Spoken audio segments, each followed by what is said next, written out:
আপনাদের সবাইকে স্বাগত জানাচ্ছি এটিএন নিউজের প্রতিদিনের নিয়মিত আয়োজন ইস্পাহানি নিউজ আওয়ার এক্সট্রা অনুষ্ঠানে। আপনারা জানেন গত ৮ মার্চ প্রথম বাংলাদেশে করোনা রোগী শনাক্ত হয় এবং তার পরপরই দেখা যায় যে আমি যদি বলি যে ১০ দিনের সংক্রমণের মাথায় ১৮ই মার্চ করোনায় প্রথম মৃত্যুর খবর আসে।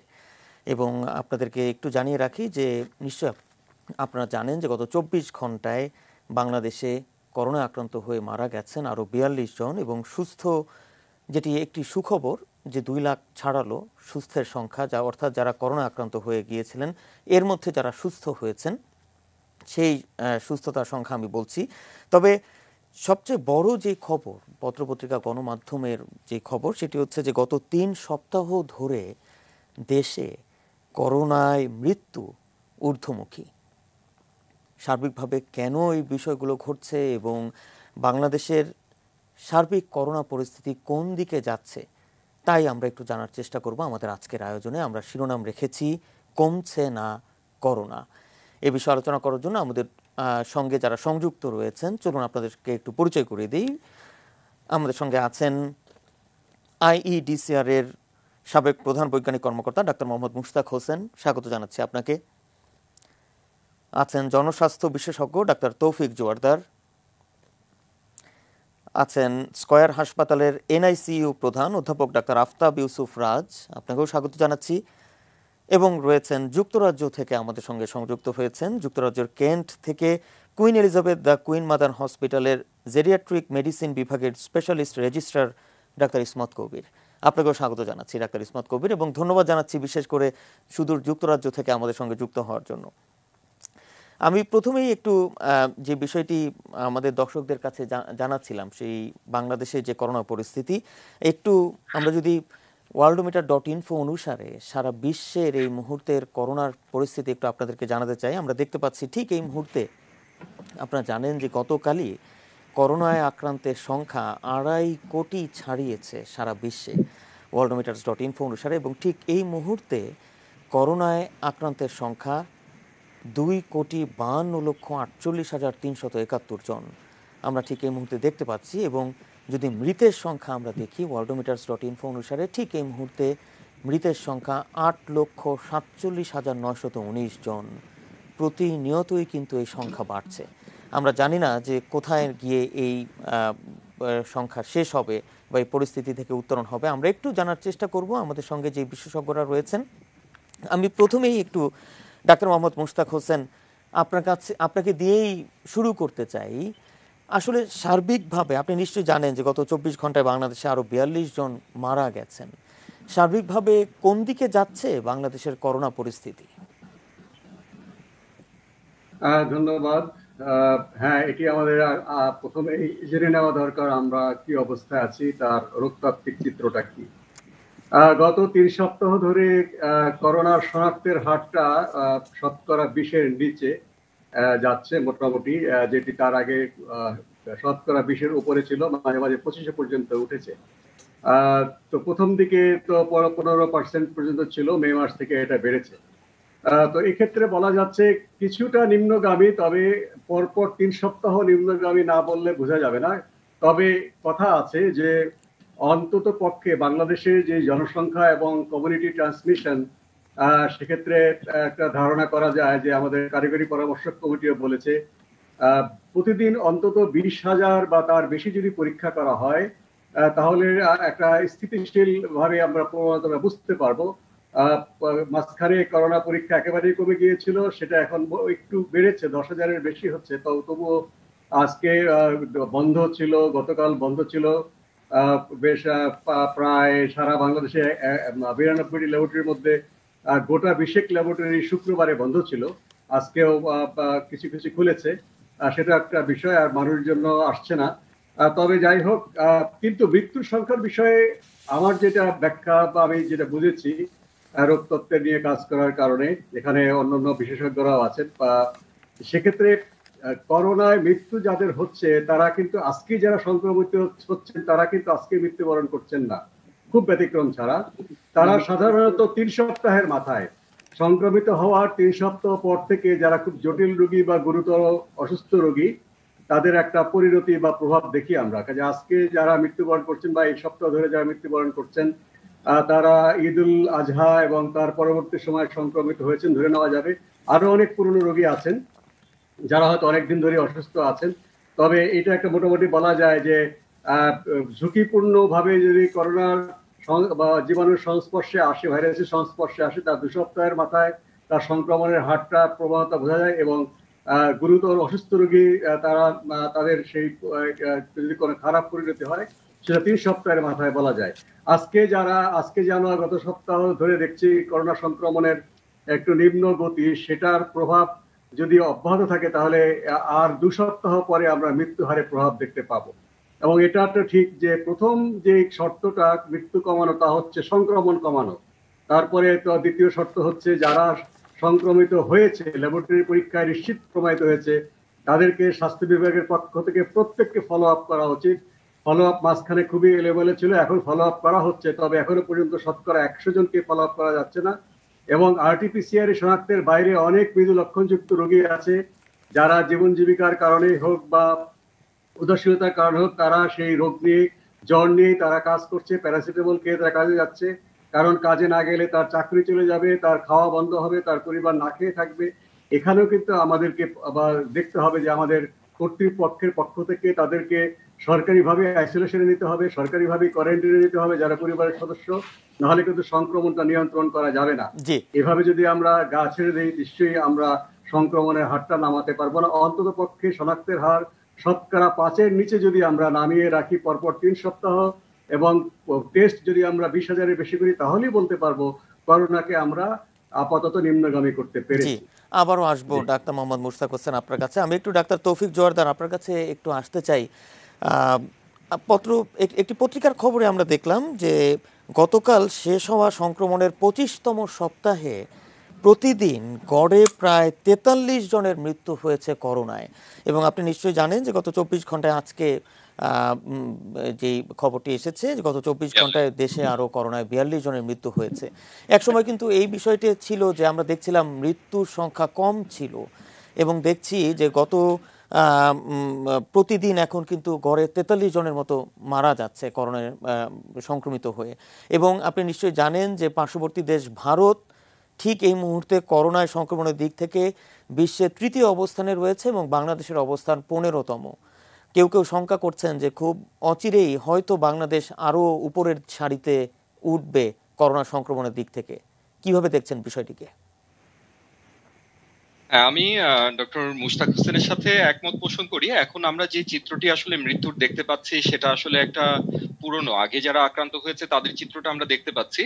তো আমাদের যেহেতু আমরা এখন সংক্রমণটা কিছুটা কম বলে মনে হচ্ছে, কিন্তু এটা নিয়েও আবার আত্মতুষ্টিতে ভোগার সুযোগ নেই যে আমাদের কমেছে, যেটা এটাও অবশ্য ডক্টর মুশতাক হোসেন কভার করেছেন যে একদিনে হঠাৎ একটা কম শনাক্ত হওয়ার অর্থ এই নয় যে সংক্রমণ আসলে কমে গিয়েছে। এটা অনেক সময় 3 দিনের অ্যাভারেজ দেখা হয়, 7 দিনের অ্যাভারেজ দেখা হয়, এরকম করে দেখতে হয়। একটা মানে নাম্বার অফ ডেজ এর অ্যাভারেজ দেখে একটা ট্রেন্ড দেখতে হয় যে সেটা আসলে নিচের দিকে নামছে না উপরের দিকে উঠছে।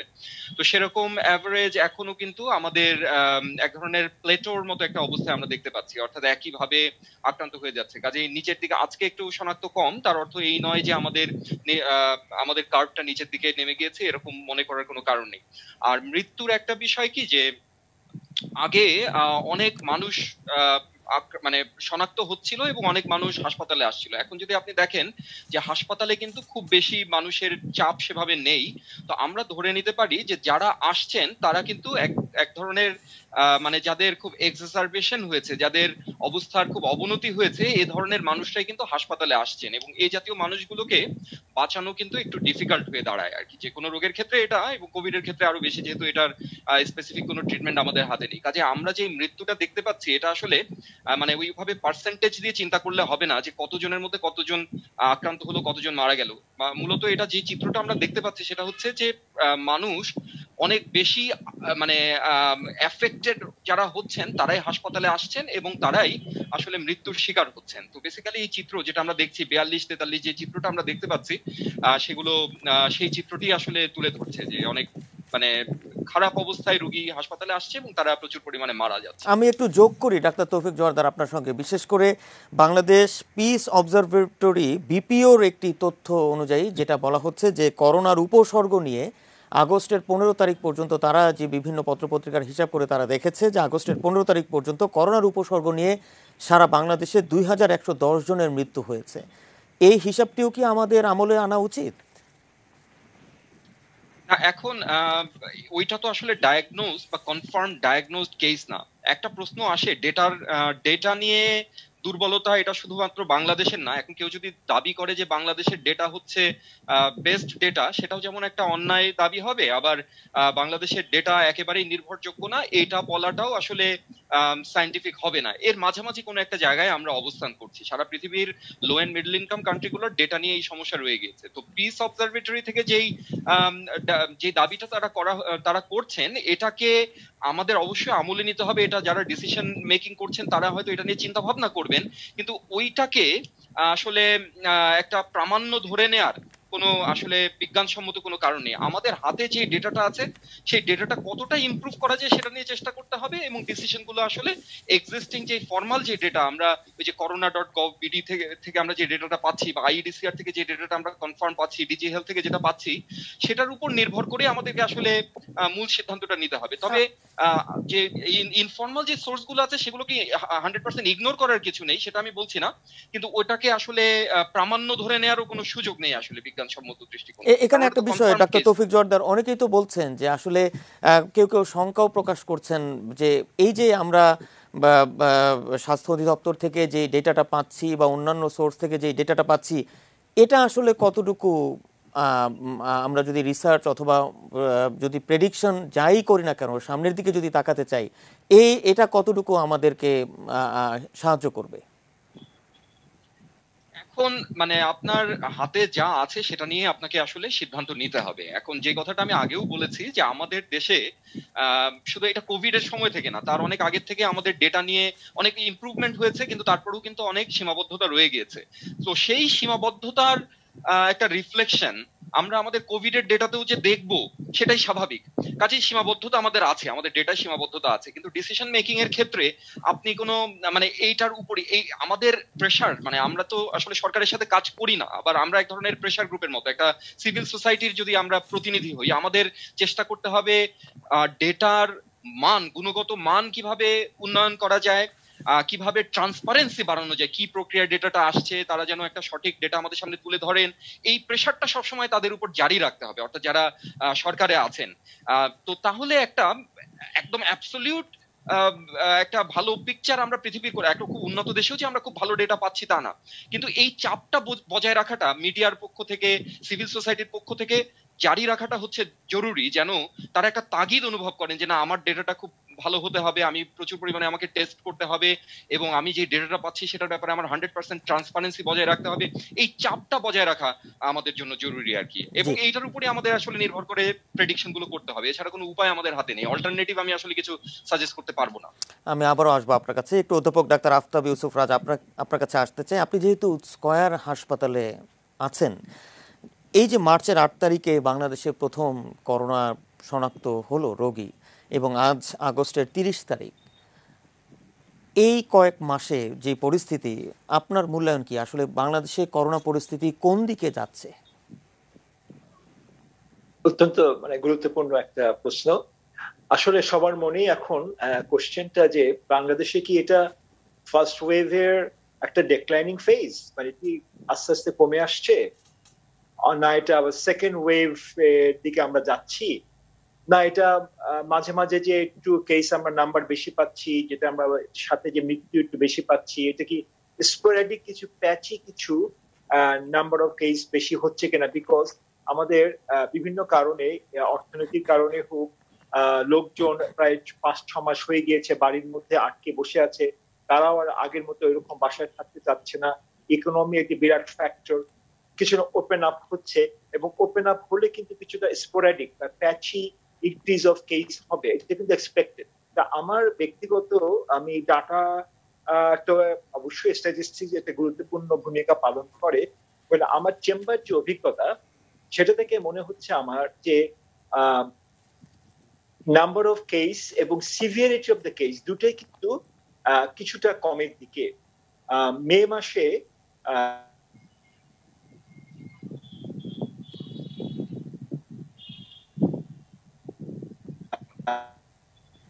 পার্সেন্টেজ অফ নাম্বার, মেতে নাম্বার অফ টেস্ট পারফর্ম এবং কেস ডিটেক্টেড এর রেশিও কিন্তু ছিল, ওটা জুনে গিয়ে হলো অ্যারাউন্ড 20, জি জুলাইতে ওটা হলো এভারেজে 25 তার প্রাথমিক বক্তব্যে। এটা এখন কিন্তু 15 থেকে 18 মধ্যে মানে ওঠানামা করছে। এটা কিন্তু ইন্ডিকেট করছে যে আমরা ফার্স্ট ওয়েভের হয়তো একটা ডেক্লাইনিং ফেজে আছি, কিন্তু এটা একটু আর্লি টু কমেন্ট। আর সিভিয়ারিটি অফ দ্য কেস কিন্তু আমার কাছে, যে আগে আমরা প্রাইভেট চেম্বারে, আমার চেম্বারে যেরকম রুগী বাচ্চারা আসতো, বাচ্চার সাথে বাবারা এসে যেরকম হাই ফিভার, শ্বাসকষ্ট, গলা ব্যথা,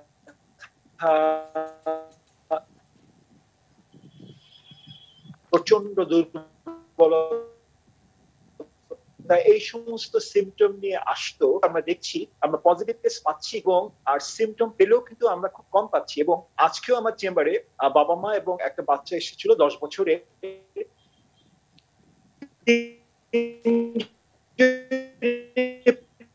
পজিটিভ, বাবা মাও পজিটিভ, বাচ্চাও পজিটিভ, করোনা আক্রান্ত হয়েছে, একদম নর্মাল। এবং তারা বলেছে স্যার আমরা গত 7 দিন আগে আমাদের পজিটিভ রেজাল্ট আসছে, আমরা ভালো আছি, শুধু কিছু উপসর্গের মধ্যে যে আমাদের রুচিটা কম। বাচ্চা আমার চেম্বারে দৌড়াচ্ছে, খেলছে, সুতরাং এখান থেকে মনে হচ্ছে যে করোনার যে ভিরুলেন্সি পাওয়ার, কোভিড-19 এর ভিরুলেন্সি পাওয়ার ক্লিনিক্যালি আমার কাছে মনে হচ্ছে কমে আসছে। এবং স্পেনে ইন্টারেস্টিংলি লাস্ট 2 উইকসে কিন্তু স্পেন কিন্তু করোনার একটা অত্যন্ত খারাপ আক্রান্ত দেশের মধ্যে একটা, ইউরোপের মধ্যে। স্পেনে লাস্ট 2 উইকসে প্রতি 1 লাখে 140 জন ডিটেক্ট হচ্ছে, কিন্তু তাদের মধ্যে একটা ডিফারেন্ট প্যাটার্ন শো করছে স্পেনে, যে আক্রান্ত হচ্ছে মোর ইয়াঙ্গার এজ গ্রুপ, এবং এই আক্রান্ত হলেও ইয়াঙ্গার এজ গ্রুপের মধ্যে সাইন সিমটম মানে 75% কোনো সাইন সিমটম নাই, এবং hospital admission rate only 3%, ICU admission rate only 5%। এবং যেখানে স্পেনের প্রথম ফার্স্ট ওয়েভের যে হাই ভিরুলেন্সি ছিল, যেখানে মর্টালিটি যে নাম্বার অফ কেস বাড়ছে, তাতে মর্টালিটি রেট অনলি 3%। এবং সারা ইউরোপ জুড়ে জার্মানি, বেলজিয়াম, ইটালি, নিউজিল্যান্ডে কিন্তু অনেক দিন কোন case 50 days there is no number of case, 50 days এর পরে কিছু কেস ডিটেক্ট হচ্ছে, এগুলোকে কিন্তু অনেকে ঠিক সেকেন্ড ওয়েভ বলতে পারছে না। এগুলোকে বলা হচ্ছে যে যেহেতু পৃথিবীর প্রত্যেকটা দেশই because of economy, because of মানুষের ঘরে আর কতদিন থাকবে একটা মনোটোনাস লাইফ, এই জন্য যে ওপেন আপ হচ্ছে, এর কারণে কিন্তু আমাদের বলতে হয় এই ইনক্রিজটাকে কিন্তু সাস্টেইন ইনক্রিজ থাকতে হবে। একটা বিষয় অধ্যাপক ডাক্তার আফতাব ইউসুফ, যে অধ্যাপক ডাক্তার আফতাব ইউসুফ, একটা বিষয় একটু জানতে চাই। আসলে অনেকেই কিন্তু বাংলাদেশের পরিস্থিতি নিয়ে, করোনা পরিস্থিতি নিয়ে বিভিন্ন ধরনের কথা বলছেন। কেউ বলছেন যে এখন হাইয়ে আছে বা পিকে আছে, তারপর ডাউনে যাবে, আবার কেউ কেউ বলছেন যে সেকেন্ড ওয়েভ শুরু হয়ে গেছে, কেউ কেউ বলছেন এখনো ফার্স্ট ওয়েভই শেষ হয়নি। আপনার মূল্যায়ন কি, এখন আসলে কোন পরিস্থিতিতে আছি আমরা? আমার মূল্যায়ন, এটা তো মোস্তাক ভাই ব্যাপারে মাস্টার। আমার যে মূল্যায়ন, আমি অ্যাজ এ ফিজিশিয়ান, আমার ক্লিনিশিয়ান হিসেবে ডিক্লাইনিং ফেজে হয়তো প্রবেশ করেছি, বাট আমি আগেও বললাম যে it is too early to say. কারণ করোনা সম্বন্ধে কিন্তু, কোভিড-19 সম্বন্ধে একটাই কথা বলা যায় যে nobody can predict, we are all in a learning phase. তবে যেটুকু আমার experience, severity of the disease কমে আসছে, এবং মানুষ, জনগণ কিন্তু আগে চেয়ে অনেকটা সচেতন হয়েছে, এবং তাদের মধ্যে কিন্তু আগে যে প্যানিক একটা ভাব ছিল, তারা কিন্তু এখন মোর কনফিডেন্ট। তারা কিন্তু এখন বুঝতে পারছে যে নিজেরাই যে ওই ভাইরাসের ভিরুলেন্সটা, মানে রোগের যে সিভিয়ারিটি, মানে অনেক উপসর্গ নিয়ে আগে যেরকম আসতো, জনগণ এখন বুঝতে পারছে তারা নিজেরাও কিন্তু আক্রান্ত হলেও তাদের মধ্যে উপসর্গ কম হচ্ছে। এবং আজকে আমার প্র্যাকটিক্যাল এক্সপেরিয়েন্স, বাবা মা বলছে স্যার আমরা কিন্তু ওরকম ভীত হচ্ছি না, আমরা শুধু আপনার চেম্বারে আসছি যে আমাদের নিউট্রিশনটা যেন আমরা ঠিক মতো গাইডলাইনটা পাই, এবং কিছু তারা নিজেরাই বলছে আমাদের কিছু রোগ প্রতিরোধ ক্ষমতা মানে ইমিউন বুস্টিং কিছু ওষুধ দেন। তা দেখেন জনগণ কিন্তু এখন নিজেরাই সেলফ এডুকেশন নিচ্ছে, বিভিন্ন মিডিয়ার মাধ্যমে হোক, নিজেরা কিছুটা পড়াশোনা করে হোক, অথবা এই যে 5 মাসের অভিজ্ঞতা থেকে এখন কিন্তু পিপলের মধ্যে, জনগণের মধ্যে কিন্তু প্যানিক ভাবটা চলে গিয়েছে, এবং তারা এটা মেনে নিয়েছে যে আমাদের কোভিড-19 এর সাথে আরো বেশ কিছুদিন থাকতে হবে। এবং এই যে জনগণের অথবা ডাক্তার আফতাব ইউসুফ, এই যে প্যানিক ভাবটা যে জনগণের মধ্যে কমে গেছে, এই যে প্যানিক ভাবটা যে জনগণের মধ্যে কমে গেছে, এটা কি পজিটিভলি দেখছেন নাকি নেগেটিভলি দেখছেন? অবশ্যই ইট ইজ এ পজিটিভ, কারণ আপনাকে একটা সায়েন্টিফিক আছে যে আপনি যদি মানে নার্ভাস হয়ে যান, আপনার মধ্যে যদি প্যানিক ভাব চলে আসে, আপনি যদি ডিপ্রেশনে থাকেন, আপনার বডির ইমিউনিটি পাওয়ার কমে যাবে, আপনার রোগ প্রতিরোধ ক্ষমতা কমে যাবে। ইমিউনিটি পাওয়ারটার উপরে কিন্তু একটা মানসিক, আপনি যদি নিজেকে খুব কনফিডেন্ট থাকেন, আপনি যদি প্যানিক কি না করেন, আপনার মধ্যে যদি আপনি যদি সাহসী থাকেন, হ্যাঁ আমি এই রোগটাকে আমি মোকাবেলা করতে পারবো, এই যে একটা সেলফ কনফিডেন্ট, এইটা কিন্তু আমাদের ইমিউনিটিকে বাড়িয়ে দেয়। কিন্তু এই কনফিডেন্স আনার ক্ষেত্রে ওভার কনফিডেন্ট হয়ে, কিন্তু এই কনফিডেন্স আনার ক্ষেত্রে ওভার কনফিডেন্ট হয়ে তো অনেকে স্বাস্থ্যবিধিও মানছেন না।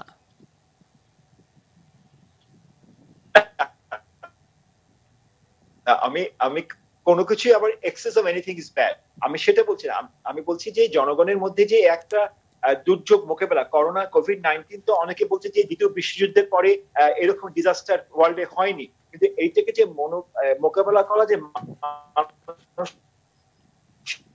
শক্তি, এই শক্তিটা আমরা কিন্তু একমত, এইটাকে আবার ওভার কনফিডেন্ট হওয়া যাবে না। আমাদের বেসিক কিছু তো নিয়ম মানতেই হবে, আমাদের স্বাস্থ্যবিধি মানতে হবে, আমাদের মাস্ক পরতে হবে, আমাদের গ্যাদারিংটা অ্যাভয়েড করতে হবে, আমাদের ফিজিক্যাল ডিসটেন্স মেনটেন করতে হবে, এগুলো তো আমাদের অবশ্যই মানতে হবে। মাস্ক পরার কোনো বিকল্প নাই, আমাদের ক্রাউডেড প্লেসে যাওয়া যাবে না, আমাদের বেশি গ্যাদারিং করা যাবে না, এগুলো তো অবশ্যই মানতে হবে। কিন্তু তার সাথে আমাদের যে মনোবল, এই মনোবলটাকে কিন্তু আমাদের ধরে রাখতে হবে, আমাদের কিন্তু মনের দৃঢ়তা রাখতে হবে, এবং এই যে এইটাকে কিন্তু আমাদের অত্যন্ত মনের জোরের সাথে আমাদের কনফিডেন্টলি এটাকে মোকাবেলা করতে হবে। এই শক্তিটা আমি দেখছি এখন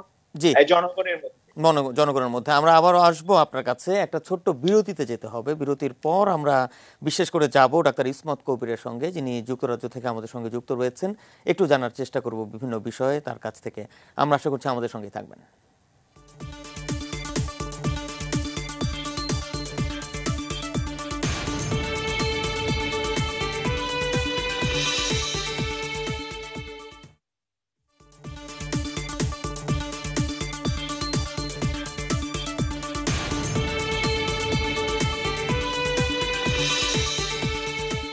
বিরতির পর আবারও স্বাগত ইস্পাহানি নিউজ আওয়ার এক্সট্রায়। আমাদের আজকের বিষয় কমছে না করোনা। যেমনটা আপনারা যারা শিরোনামগুলো শুনছিলেন, তাও সেখানেও আমরা কিন্তু বলছিলাম যে সংক্রমণ কমলেও কমেনি কিন্তু সংখ্যা। অনেক বিষয় রয়েছে আমাদের সঙ্গে এই বিষয়ে আলাপ করার জন্য, আলোচনা করার জন্য। আপনারা জানেন যে উপস্থিত আছেন, আবারও একটু পরিচয় করে দিই, আইডিসিআর এর সাবেক প্রধান বৈজ্ঞানিক কর্মকর্তা ডাক্তার মোহাম্মদ মুশতাক হোসেন, আছেন জনস্বাস্থ্য বিশেষজ্ঞ ডাক্তার তৌফিক জোয়ারদার, আছেন স্কয়ার হাসপাতালের এনআইসিইউ প্রধান অধ্যাপক ডাক্তার আফতাব ইউসুফ রাজ, এবং আছেন যুক্তরাজ্য থেকে আমাদের সঙ্গে সংযুক্ত হয়ে যুক্তরাজ্যের queen Elizabeth the queen mother হসপিটালের স্পেশালিস্ট রেজিস্ট্রার ডাক্তার ইসমত কবির। ডাক্তার ইসমত কবির, এ পর্যায়ে একটু আপনার কাছে আসতে চাই। যুক্তরাজ্য থেকে আপনি বাংলাদেশের যে খোঁজ খবর বা যে পরিস্থিতি, করোনা পরিস্থিতি যদি একটু বিশ্লেষণ করেন, ঠিক এই মুহূর্তে বাংলাদেশের করোনা পরিস্থিতি কোন দিকে এগোচ্ছে? ধন্যবাদ। আমি যুক্তরাজ্য থেকে এটিএন নিউজের সকল দর্শক শ্রোতাদের শুভেচ্ছা জানাচ্ছি। আমি প্রথম থেকে আমি আপনাদের সাথে আছি, এবং আমি গভীরভাবে বাংলাদেশের যে করোনা পরিস্থিতি, কোভিড-19 পরিস্থিতির উপর নজর রাখছি। আমার অনেক সহকর্মীদের সাথে আমরা যোগাযোগ রাখছি। এখন যে প্রেক্ষিতটা, যেমন আপনি আজকেও বললেন, আমি আজকের কথা দিয়ে শুরু করি।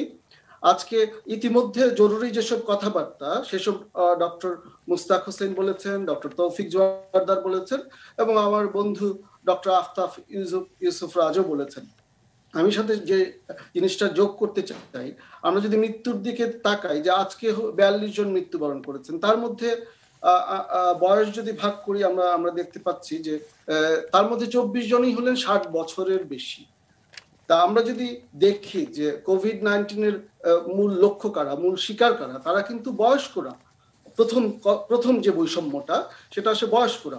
আমরা যদি সংখ্যার ভিত্তিতে বলি, যে একজন বলছেন যে একজন 20 বছরে আক্রান্ত কোভিড-19 রোগী অথবা সংক্রমণ হয়েছে যার, তার থেকে 80 বছরে যিনি আক্রান্ত হয়েছেন তার জটিলতা ও মৃত্যুর সম্ভাবনা 500 গুণ বেশি, 500 টাইমস।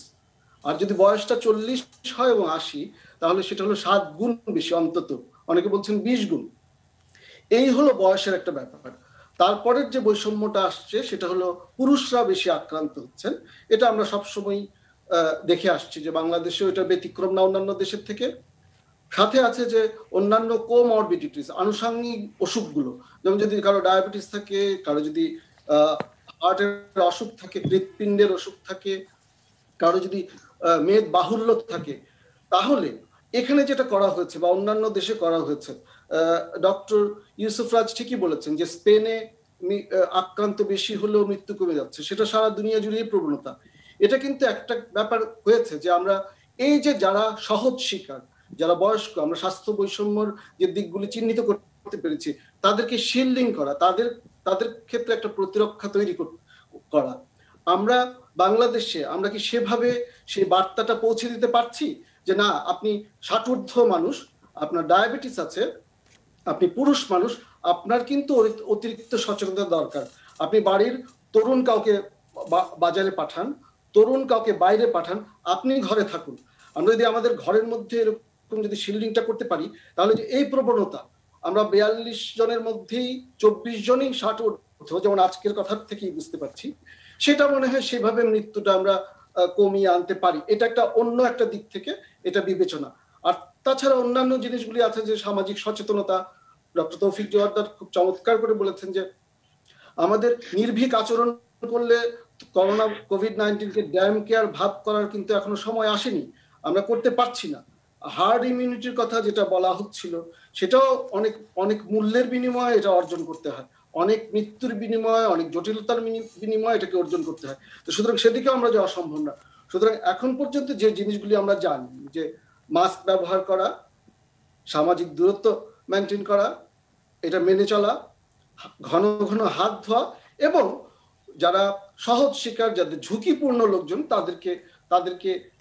তাদেরকে সচেতন করা, যাতে তারা আরো বেশি এই ব্যাপার থেকে তাদেরকে নিজেদেরকে বাঁচিয়ে চলেন। এই জিনিসগুলি আমরা যদি ঠিক মতো পৌঁছে দিতে চাই। এছাড়া অন্যান্য যে জিনিসগুলো আছেন, ইতিমধ্যে আলোচিত হয়েছেন, যে আমাদের বেশি বেশি টেস্ট করতে হবে। টেস্ট করার যে অসুবিধাগুলো, যেমন আমি ইতিমধ্যে খেয়াল করেছি যে একসময় ফি ধার্য হয়েছিল, তারপর এটাকে তুলে নেওয়া হচ্ছে। মানুষকে আরো উদ্বুদ্ধ করতে হবে যে আপনারা টেস্ট করেন। টেস্ট যাদের করা হয়েছে, ডক্টর মুস্তাক আহমেদ বলেছেন যে এখন তাদেরকে ট্রেস করা হচ্ছে, ট্র্যাক করা হচ্ছে, তাদেরকে আলাদা করে দেওয়ার চিন্তা ভাবনা করা হচ্ছে, তাদের যারা সংস্পর্শে আসছেন তাদেরকেও টেস্ট করার চেষ্টা করা হচ্ছে।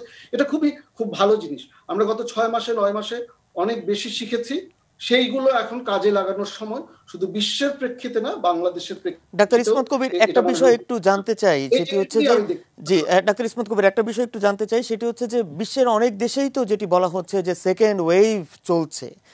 আপনার কি মত, বাংলাদেশে কি এখন ঠিক এই মুহূর্তে আমরা বলতে পারি যে সেকেন্ড ওয়েভ চলছে? ধন্যবাদ। এই সেকেন্ড ওয়েভ, দ্বিতীয় ঢেউয়ের কথাটা খুব খুব জরুরি একটা কথা। বিশেষ করে ইউরোপের প্রেক্ষাপটে আপনারা জানেন যে স্পেনে আবার নতুন করে দেখা দিয়েছে, এবং এই দ্বিতীয় ওয়েভ, যে এটা কিন্তু দ্বিতীয় ঢেউ, এটা কিন্তু প্রমাণিত হয়েছে যে এই আগের যে স্ট্রেইনটা ছিল, সেই স্ট্রেইনটার থেকে এটা একটা ভিন্ন। এবং ডক্টর রাজ উপযুক্তভাবেই বলেছেন যে এখনকার স্ট্রেইনটা, আমি যদি আরো স্পষ্টভাবে বলি, যেটা হলো B14G, D614G, মানে স্পাইক যে আছে, স্পাইকের জন্য যে স্পাইক প্রোটিন, সেটা একটা বিশাল প্রোটিন, অনেকগুলি অ্যামাইনো অ্যাসিড আছে এখানে, 614 নম্বরে অ্যাসপার্টিক অ্যাসিডের বদলে এখানে এসে যাচ্ছে গ্লাইসিন।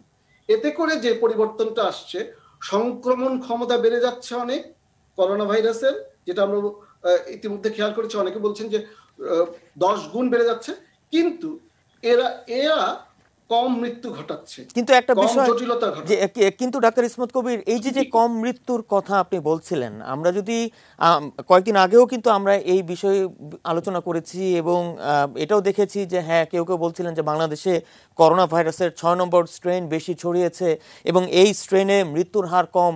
কিন্তু ইদানিং তো, এবং বিশেষ করে গত এক সপ্তাহে 299 জনের মৃত্যু হয়েছে এবং মৃত্যু বাড়লেও যদিও শনাক্ত কমেছে, কিন্তু গত 3 সপ্তাহ ধরে তো মৃত্যুর হার বাংলাদেশে ঊর্ধ্বমুখী। ধন্যবাদ। এই কথাটা কিন্তু ডক্টর তৌফিক জোয়ারদার ইতিমধ্যে বলেছেন যে এখন যে আমরা যে মৃত্যুটা দেখছি, এটা কিন্তু এখনকার সংক্রমণের সাথে তুলনা করলে হবে না। এটা, এই সংক্রমণটা দেখতে হবে আমাদের 2 সপ্তাহ আগে, 3 সপ্তাহ আগের সংক্রমণের সাথে, সংক্রমণ সংখ্যার সাথে। এটা কিন্তু স্ট্যাটিস্টিক্যাল ফ্ল। এটা পরিসংখ্যানের, যারা, আমি পরিসংখ্যানে আমি দক্ষ নই, কিন্তু এই কোভিড-19 সাথে সাথে থাকতে থাকতে আমি যদি একজন ক্লিনিশিয়ান ডক্টর রাজের মতোই, ডক্টর তৌফিক জোয়ারদার, ডক্টর মুস্তাক হোসেন, ওনাদের কথা শুনতে শুনতে আমি এটুকু বুঝতে পেরেছি যে এইভাবে সরলভাবে এটাকে বিশ্লেষণ করা যাবে না। এটা অনেকগুলো আনুষঙ্গিক জিনিসগুলোকে একত্র করে তারপরেই আমরা বলতে পারি যে এটা সত্যি সত্যি এই মৃত্যুটা এখন বাড়ছে কিনা, এবং সেই মৃত্যুটা বাড়ছে কাদের জন্য। ইতিমধ্যে আমি বলেছি যেটা বয়স্কদের জন্য, যারা ঝুঁকির মধ্যে আছেন তাদেরকে আমরা প্রোটেক্ট করতে পারছি না, সেটা একটা কারণ। এবং আমার মনে হয় যে আমরা ঈদের সময়, ঈদ পরবর্তী, যেটা গত 3 সপ্তাহ 4 সপ্তাহ আগে ঘটনা ছিল, সে যে একটা অতিরিক্ত মেলামেশা, সেটাও একটা কারণ হতে পারে। তো এই কারণগুলো আমার মনে হয় ভালো করে বিশ্লেষণের দাবি রাখে, যাতে আমরা এটার উপর ভিত্তি করে পরবর্তী পদক্ষেপ নিতে পারি।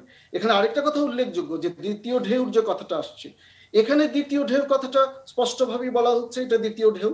কিন্তু বাংলাদেশের প্রেক্ষিতে আপনি যেটা জিজ্ঞেস করেছেন, কিন্তু আমার মনে হয় ওনারা আরো ভালো বলতে পারবেন, এটা দ্বিতীয় ঢেউ না, আমরা প্রলম্বিত প্রথম ঢেউর মধ্যেই আছি। আমরা নিয়ন্ত্রণে আনতে পারিনি আমাদের এটাকে, যে আমরা বলতে পারবো যে এটা দ্বিতীয় ঢেউ। ধন্যবাদ। জি, আবারও আসবো আপনার কাছে ডাক্তার মোহাম্মদ মুশতাক হোসেন। স্যার, আবারও একটু আপনার কাছে আসতে চাই, যেই জায়গায় ডাক্তার ইসমত কবির শেষ করলেন, যে এবং তিনি বলছিলেন যে তিনি মনে করছেন আমরা প্রলম্বিত প্রথম ঢেউয়ের মধ্যেই এখনো আছি। স্যার, তাহলে কোথায় যাচ্ছে আমাদের পরিস্থিতি? আমরা যদি একটু পার্শ্ববর্তী ভারতের দিকে তাকাই, স্যার আপনি নিশ্চয়ই জানেন যে ভারতে কিন্তু এখন গতকালকেই 3য় অবস্থানে উঠে এসেছে, যেটা কি অনেকে বলছেন যে ভারতে এখন পিকে রয়েছে, এবং অন্যান্য দেশেও তো একসময় পিকে ছিল, তারপর এখন অনেক সংক্রমণ কমে এসেছে। স্যার, আমাদের সংক্রমণ কবের দিকে আমরা আসলে ভালোর দিকে যেতে পারি? দেখুন, পিক প্রসঙ্গ যখন এলো, যে আদর্শ পিক চীনের উহানতে যা দেখেছি আমরা, তারপরে ইউরোপ এবং মার্কিন যুক্তরাষ্ট্রে যে করোনার ঢেউ আশ্রে পড়েছিল, সেই আদর্শ পিক কিন্তু প্রথম সারির এই 10-15টা দেশের বাইরে কিন্তু দেখা যায়নি। ভারত, বাংলাদেশ, পাকিস্তান, আফ্রিকার অধিকাংশ দেশ, দক্ষিণ পূর্ব এশিয়া, জাপান, অস্ট্রেলিয়া, কোথাও না। এটার কারণ হলো যে যখন উহানের পরে ইউরোপ এবং আমেরিকাতে যখন এই করোনার ঢেউ আছড়ে পড়লো, প্যান্ডেমিক রেসপন্স প্ল্যানে, বাংলাদেশের রেসপন্স প্ল্যানে আছে যে যখন কমিউনিটি ট্রান্সমিশন হবে তখন আমরা সোশ্যাল ডিস্টেন্সিং করবো, অর্থাৎ রাস্তাঘাট বন্ধ করে দেবো, স্কুল কলেজ বন্ধ করে দেবো, অফিস আদালত বন্ধ করে দেবো, ঘরে থাকবো। কিন্তু এই বইয়ের কথা মানতে গিয়ে ইউরোপ তারা এই সঙ্গে সঙ্গে তারা সোশ্যাল ডিস্টেন্সিং নামক যে লকডাউন নামে কথা, সেটা তারা করেনি। মার্কিন যুক্তরাষ্ট্র মানতেই চায়নি। কিন্তু আমরা ওখান থেকে অভিজ্ঞতা নিয়ে যখন আমরা বাংলাদেশের দ্বিতীয় পর্যায়ে সংক্রমণটা হলো, অর্থাৎ বাংলাদেশে আমরা কেস পেলাম, ছোট ছোট ক্লাস্টার পেলাম, তখনই 26শে মার্চ থেকে আমরা সমস্ত বাংলাদেশে যাতায়াত বন্ধ করে আমরা পাবলিক হেলথ মেজারে নিলাম। না হলে আমাদের এখানে এপ্রিল মাসে সেরকম পিক দেখতে পেতেন। সেই পিকের মাথাটা কেটে দেওয়া হয়েছে এই 26শে মার্চে আর্লি লকডাউন করার মধ্য দিয়ে, যেটা ভারতেও হয়েছে, পাকিস্তান, আফ্রিকা, এভরিহোয়ার। কাজে ওই রকম ক্লাসিক্যাল পিক খাড়া উঠে গেল, পাহাড় পর্বতের মতো আবার নেমে গেল, সেটা কিন্তু দেখছেন না। আপনি শ্রীলঙ্কার গ্রাফের দিকে দেখেন, শ্রীলঙ্কা যদি পিক খুঁজতে যান, এই পর্যন্ত আমি গুনে দেখেছি 6টার বেশি উঠেছে নেমেছে, উঠেছে নেমেছে, এর মধ্যে তারা নির্বাচনও করেছে। আপনার নেপালে একটু উঠেছিল, কমে গেছে, এখন এখন বাড়তির দিকে। মালদ্বীপ ছোট একটা দেশ, আমাদের অনেকে যারা কথা বলি গণমাধ্যমে মালদ্বীপের প্রশংসায় পঞ্চমুখ ছিলাম যে মালদ্বীপে তারা নিয়ন্ত্রণ করতে পেরেছে, তারা অনেক আগে আরটিপিসিআর কিট নিয়ে এসছে। আজকে দক্ষিণ এশিয়ার মধ্যে মালদ্বীপে সংক্রমণের হার সর্বোচ্চ, এবং মালদ্বীপের সাবেক প্রেসিডেন্ট পর্যন্ত আপনার সংক্রমিত হয়েছে। কারণ তারা কি করেছে, তাদের অর্থনৈতিক চাপ, তারা টুরিস্টের উপর নির্ভর, টুরিস্টদের জন্য সীমান্ত খুলে দিয়েছে, টুরিস্টরা আসার পরে এই সংক্রমণের ঢেউয়ের পাহাড় হয়ে গেছে। কাজে ক্লাসিক্যাল পিক বাংলাদেশে এখনো হয়নি। হ্যাঁ, যখন সংক্রমণটা আমরা শনাক্তের হার শতকরা 5-এর নিচে নামিয়ে আনবো, তখন পিছনে তাকিয়ে দেখবো আমরা হয়তো জুন মাস না মে মাস না কোন মাসে সবচেয়ে বেশি রোগী পাওয়া গেছে বা সবচেয়ে বেশি সংক্রমণ কোথায় পাওয়া গেছে। যেমন শতকরা 5-এর নিচে শনাক্তের হার নামার আগ পর্যন্ত আমরা পিক খুঁজতে যাওয়া বৃথা, এবং ওই রকম ক্লাসিক্যাল পিক এখনো হয়নি। হ্যাঁ, যদি হঠাৎ করে এখানে সংক্রমণটা বেড়ে যায় কোথাও, নিউ ইয়র্ক শহরের মতো সংক্রমণের বিস্ফোরণ ঘটে, তাহলে হঠাৎ করে দেখবো যে সেটা নতুন একটা স্পাইক বা পিক হতে পারে। এখনো পর্যন্ত সেটা দেখা যায়নি। আমাদের সংক্রমণটা প্রলম্বিত বলতে পারেন ব্রিটেনের তুলনায়, বা কিন্তু এরকম প্রলম্বন কিন্তু মার্কিন যুক্তরাষ্ট্রে হচ্ছে। মার্কিন যুক্তরাষ্ট্রে এখনো তারা মানে কমে গেছে আগের চাইতে, কিন্তু এখনো তার সেই বেস লাইনে আসেনি। আমাদের এখানে সংক্রমণটা ধীরে ধীরে কখনো বাড়ছে কখনো কমছে। আমরা এই প্রবণতা এখনো অব্যাহত আছে। আমার মনে হয় যে কমার যে প্রবণতা, অনেকগুলো কারণ আছে। এখন বাংলাদেশে বর্ষাকাল, এখানে বন্যা হচ্ছে, ফিজিক্যাল ডিস্টেন্সিংটা অনেকটা আমরা এই কারণেই করছি, ফলে সংক্রমণটাও কম হচ্ছে এবং বন্যা দুর্গত এলাকা থেকে স্যাম্পল কালেকশনও কম হচ্ছে। যদি আমরা এই যে সুযোগটা, যে সংক্রমণটা কম, এটাকে যদি আমরা বজায় রাখতে পারি, স্বাস্থ্যবিধি মেনে চলা এবং রোগী শনাক্ত করে তাকে আইসোলেট করা, কোয়ারেন্টাইন করা, তাহলে এটা কমতে থাকবে। আর যদি না হয়, যখন বন্যার পানি চলে যাবে এবং শীতকাল চলে আসবে, আমরা সামাজিক মেলামেশাটা আরো বেশি করে করব, তখন সংক্রমণটা আরো বেড়ে যাওয়ার আশঙ্কা আছে। সংক্রমণ আরো বাড়ার আশঙ্কা রয়েছে। স্যার, আবারও আসবো আপনার কাছে। একটু ডাক্তার তৌফিক জোয়ারদার, আপনার কাছে আবারও একটু ফিরতে চাই। কিছুক্ষণ আগে অধ্যাপক ডাক্তার আফতাব ইউসুফ রাজ তিনি যেমনটা বলছিলেন, তার অভিজ্ঞতা থেকে তিনি দেখছেন যে অনেকের মধ্যেই প্যানিক ভাবটা নেই এই করোনা নিয়ে, এবং তিনি এটাকে পজিটিভ হিসেবেই দেখছেন। এবং এটি একটি বিষয়, আপনি আসলে এই বিষয়টিকে কিভাবে দেখছেন? এখানে দুটো পার্সপেক্টিভ আছে। একটা হচ্ছে আমরা একটা ক্লিনিক্যাল পার্সপেক্টিভ আর একটা পাবলিক হেলথ পার্সপেক্টিভ। আমরা যখন ক্লিনিক্যাল পার্সপেক্টিভ থেকে দেখি, তখন হচ্ছে আমরা একজন ব্যক্তিকে দেখি, অর্থাৎ একটা রোগ, একজন মানুষ যখন একটা রোগে আক্রান্ত হয়, তার এটা হচ্ছে এক ধরনের ব্যক্তিগত অভিজ্ঞতা। ধরেন আমার কোভিড-19 পজিটিভ আসলে এটা আমার অভিজ্ঞতা। পক্ষান্তরে যখন একটা মহামারী দেখা দেয় একটা সমাজে, সেই সমাজকে আমরা মহামারীগ্রস্ত বলি, অর্থাৎ মহামারীতে আক্রান্ত বলি। এটা কিন্তু একটা সামাজিক অভিজ্ঞতা সেই সমাজের জন্য। এবং তখন সেটাকে আপনার একজন ব্যক্তি ওখানে 100% মানুষ কিন্তু কোভিড-19 বা রোগে আক্রান্ত না, সেখানে তার মানে ওখানে একটা আমাদের প্রিভেন্টিভ একটা অ্যাপ্রোচ আমার নিতে হয়। তো যখন একজন ব্যক্তি আক্রান্ত হয়ে ডাক্তারের কাছে যান, তখন ডক্টর রাজ যেটা বলেছেন সেটা খুবই যথার্থ বলেছেন, যে তাকে সান্ত্বনা দেওয়া, আশ্বস্ত করা, তার ইমিউনিটিকে কিভাবে বুস্ট আপ করা যায়, তার মেন্টালি তাকে এক ধরনের মানে পিস দেয়া, মানসিক শান্তি বা সান্ত্বনা দেয়া, এই জিনিসগুলো গুরুত্বপূর্ণ। এবং যখন একটা সামাজিক ভাবে আমরা একটা মহামারীর নিয়ন্ত্রণের জন্য যেই অ্যাপ্রোচ গুলো নেওয়া হয়, সেটাকে বলা হয় social and behaviour change communication, বা সামাজিক ও মানে আমাদের যে ব্যক্তিগত আচরণ, সেই আচরণ পরিবর্তনের জন্য আমাদের যে যোগাযোগ, তার একটা নির্দিষ্ট বিজ্ঞান আছে। তো সেখানে যেটা বলা হয় যে আমরা বেশ কিছু মডেলও আছে, সেটা যে health belief model, theory of present action, theory of plant behaviour, নানা রকম। এটা একটা বিজ্ঞান। আপনি যে কোনো কথা বলে আতঙ্ক সৃষ্টি করলে যেমন হবে না, আবার মানুষকে সম্পূর্ণভাবে নিরাপত্তার একটা মিথ্যা আশ্বাস দিয়ে তাকে একটা রিস্কি বিহেভিয়ারের দিকে ঠেলে দিলেও হবে না। তো এর মাঝামাঝি যে অবস্থাটা, সেটা অর্জন করার জন্য এটার একটা সুনির্দিষ্ট বিজ্ঞান আছে। যোগাযোগ মানে স্বাস্থ্য যোগাযোগের একটা বিজ্ঞান আছে। তো তার মধ্যে আমি যদি হেলথ বিলিফ মডেল, একটা থিওরি আর কি, যেটা খুব বহুল প্রচলিত বিশেষ করে ইনফেকশাস ডিজিজের জন্য, সেখানে বলা হয় যে আপনি একজন মানুষকে যখন আপনি কমিউনিকেট করবেন যে মানে একটা রোগ বিষয়ে, তাকে তার পারসিভড রিস্ক তাকে বলতে হবে, যে এটার রিস্ক কতটুকু, পারসিভড সাসেপ্টিবিলিটি তাকে দেখাতে হবে, যে আপনি এখানে আক্রান্ত হওয়ার আপনার সম্ভাবনা কতটুকু। তারপরে হচ্ছে আপনার পারসিভড সিভিয়ারিটি, আক্রান্ত হলে কি হতে পারে সেটা বলতে হবে, পারসিভড বেনিফিট কি, অর্থাৎ আপনি যদি মাস্ক পরেন আপনার কি লাভ হবে, এই বিষয়গুলোর মধ্যে একটা ব্যালেন্স করে তাকে একটা মেসেজ ডিজাইন করা হয় এবং সেই মেসেজটাকে প্রিটেস্ট করে তারপরে সেটাকে দেওয়া হয়।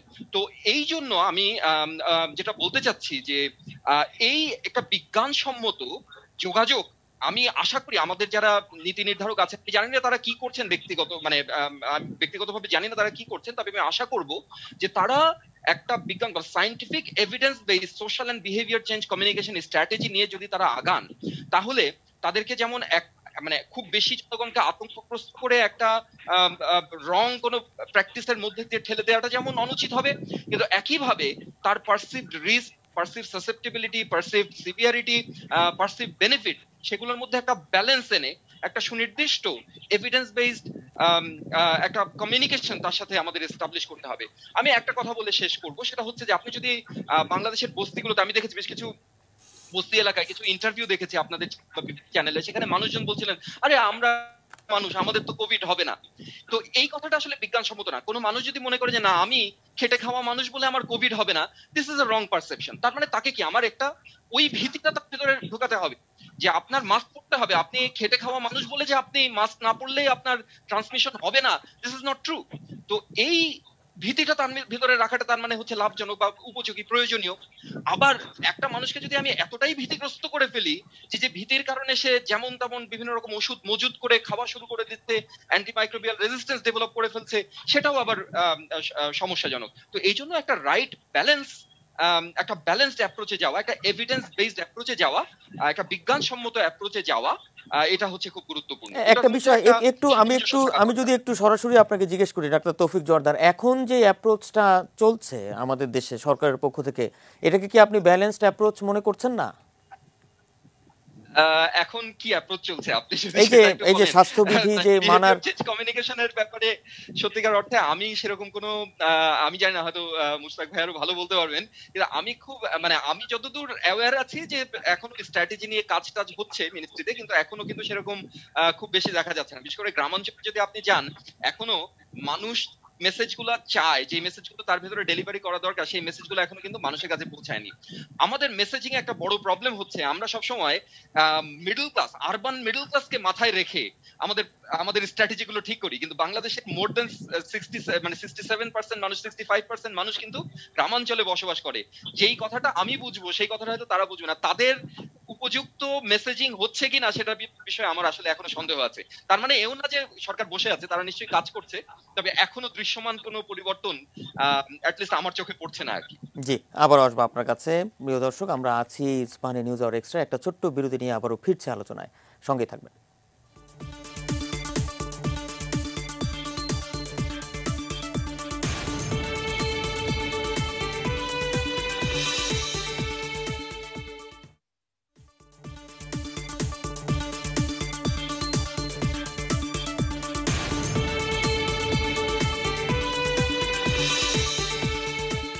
কমছে না করোনা। প্রিয় দর্শক, ইস্পাহানি নিউজ আওয়ার এক্সট্রার আমাদের আজকের বিষয়ে আমরা এই বিষয়ে আলোচনা করছিলাম। এই পর্যায়ে আবারও একটু যাব অধ্যাপক ডাক্তার আফতাব ইউসুফ রাজ আপনার কাছে। বিরতির আগে আবারও গিয়েছিলাম আপনার কাছে, আপনি একটা বিষয় বলেছিলেন যে আসলে আপনি এখন ঠিক যেই ধরনের রোগী পাচ্ছেন, অনেকের মধ্যেই দেখা যাচ্ছে যে অনেকের উপসর্গ কম, এবং আপনি যেমনটা এর আগেও বলেছিলেন যে সিভিয়ারিটি অফ দ্য ডিজিজ কমে গেছে। আপনার কি মনে হয় না যে এই যে উপসর্গ বা লক্ষণ অনেকটা কম বা সিভিয়ারিটি অফ দ্য ডিজিজ কমে গেছে, এটা কি করোনা সংক্রমণের সংখ্যাকে আরো বাড়িয়ে দেয় কিনা?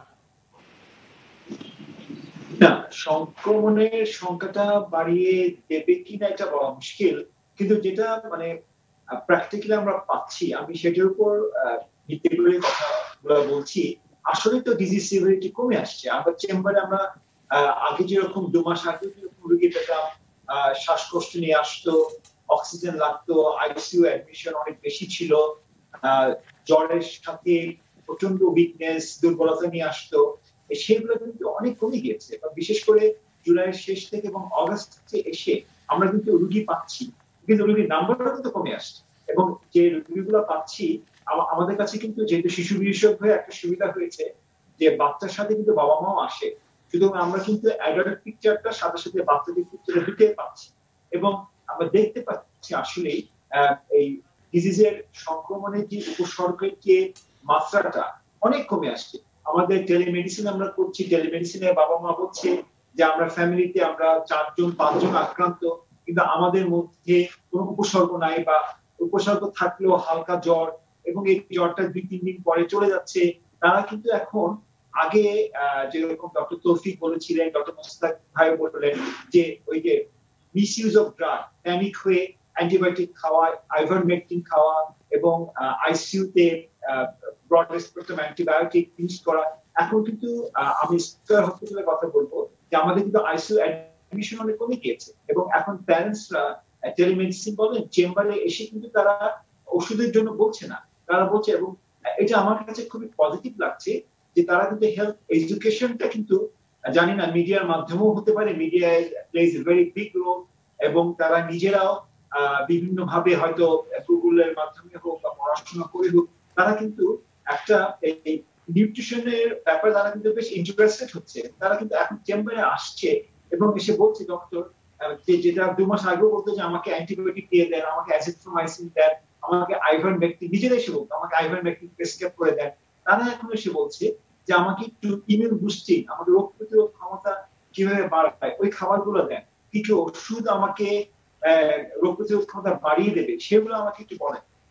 এই যে এই পজিটিভ চেঞ্জটা কিন্তু আমি দেখছি, এবং আমরা যেহেতু জনগণের সাথে বলেন খুব ইন্টিমেটলি উই আর রিলেটেড, এবং আমি ডেইলি ধরেন 60টা থেকে 80টা বাচ্চা, এবং এর সাথে প্যারেন্টস ধরেন আরো 2-3-4 আরো 2-3 গুণ, এবং 240 থেকে 250 লোকের সাথে বিভিন্ন বয়সে এই যে ডাইরেক্ট ইন্টারাকশন, এটা কিন্তু একটা বিশাল অভিজ্ঞতা। একটা বিষয় অধ্যাপক ডাক্তার আফতাব জি, একটা বিষয় একটু জানতে চাই, সেটি হচ্ছে যে এই যে যেসব রোগীরা আসছেন বা যারা আসছেন, শিশুরা যারা বলছেন যে হ্যাঁ করোনা তারা সংক্রমিত হয়েছেন, তাদেরকে আপনি কি ধরনের পরামর্শ দিচ্ছেন ঠিক এই মুহূর্তে?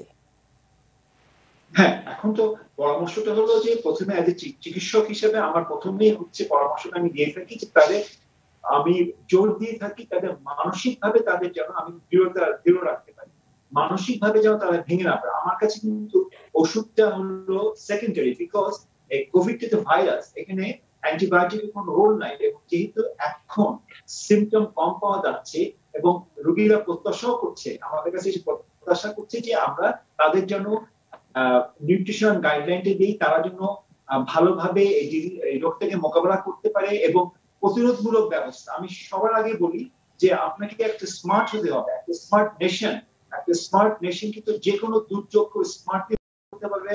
আমাদের মানসিকভাবে চাঙ্গা হতে হবে, আমাদের ওপেন হতে হবে, কিন্তু বেসিক কিছু জিনিস আমাদের মেনে চলতে হবে। এটা আমি চেম্বারে বলি যে আপনি বাইরে বার হবেন, আপনি মাস্ক পরবেন, আপনি হ্যান্ড ওয়াশ করবেন, আপনি ক্রাউড অ্যাভয়েড করবেন, যেখানে খুব বেশি লোকজন, গণপরিবহন যদি আপনি ব্যবহার করেন সেখানেও আপনাকে সতর্ক থাকতে হবে, আপনাকে ফুড খেতে হবে, আপনাকে মানসিকভাবে দৃঢ় থাকতে হবে।